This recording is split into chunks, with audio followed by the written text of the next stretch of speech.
বগুড়া। আমি স্পষ্ট বাংলা বলি আর উনি সিলেটি বলেন।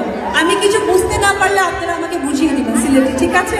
বলেন, আমাকে আপনি প্রপোজ করেন, আমি আপনার উপর প্রচুর রাগ করেছি, আজকে লন্ডন থেকে চলে যাব, দুজনের ব্রেকআপ, আপনি আমাকে সেটা ভালোবাসাতে আটকাবেন সিলেটি ভাষায়।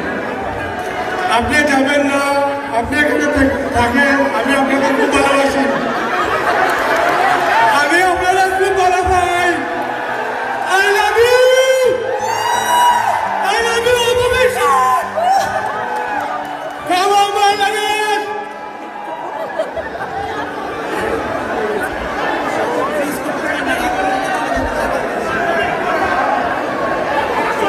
আমি সিলেটিদের প্রেমে পড়ে গেছি, এটা সিলেটি ভাষায় কিভাবে বলবো?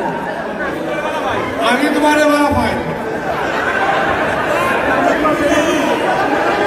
আচ্ছা, এইখানে একজন খুব দাঁড়িয়ালা মানুষ বলছে আমি তোমার প্রেমে পড়ে গেছি, শিখাই দিলেন না আমাকে বললেন।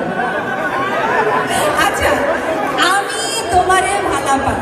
লন্ডনে গিয়ে কাঁপাকাঁপি অবস্থা অভিনেত্রী অপু বিশ্বাসের। এবার লন্ডনের বাসিন্দা সিলেটি ভাষার মানুষ অপু বিশ্বাসকে ডাইরেক্ট প্রপোজ করলো স্টেজে দাঁড়িয়ে। সত্যি অনেক প্রাপ্তি অভিনেত্রী অপু বিশ্বাসের।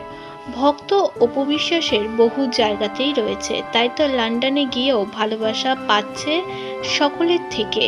নায়িকাকে দেখা গিয়েছে ধেতো বাঙালির সাজে হাজির হতে। নিজের সংস্কৃতিকে বজায় রেখেছে লন্ডনে গিয়েও তিনি। লন্ডনের অ্যাওয়ার্ড অনুষ্ঠানে সকলের সঙ্গে মজা ঠাট্টা করে যেন দিনটা উপভোগ করলেন অভিনেত্রী এবং দর্শকের ভালোবাসায় আহ্লাদে আটখানা অভিনেত্রী অপু বিশ্বাস। সত্যি তাকে যেন সকলেই চেনে, তাকে যেন সকলেই ভালোবাসে। তিনি যে বাংলা সিনেমা, বাংলাদেশের কুইন, সে কথা বারবার প্রমাণ করছেন যে কোনো কান্ট্রিতে গিয়ে অভিনেত্রী অপু বিশ্বাস।